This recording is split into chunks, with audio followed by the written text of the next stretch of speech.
समझावो तारो काहे ससुरा में अगिया लगावो तारो। अरे सब का करो तारो तो का करी बतावा। जानू हमरा के कह समझावो तारो काहे ससुरा में अगिया लगावो तारो। से नूरा के लाज तू बचई हनु हो।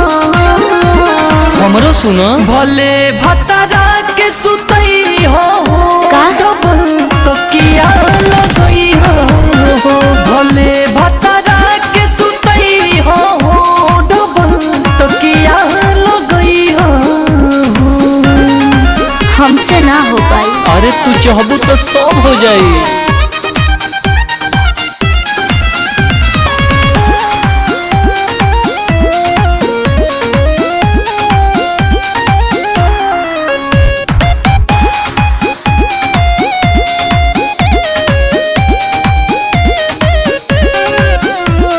नैहर के बतिया भूला जानू हो। अरे काहे के देता रसा जानू हो।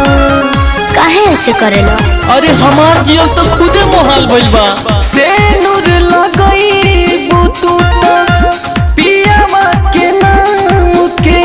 हाँ हो हम नहीं रहब कोनो काम के। मिले आइब तोहरो से बोलई हनु हो। ठीक बा सुना भले भतरा के सुतई हो डबल तकिया लगई हो। भले भतरा के सुतई हो डबल तकिया लगई हो।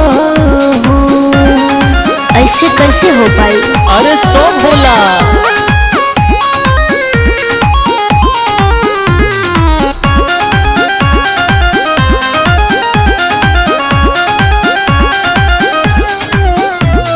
पूछिए जे बिमलेश तो का हम बताई।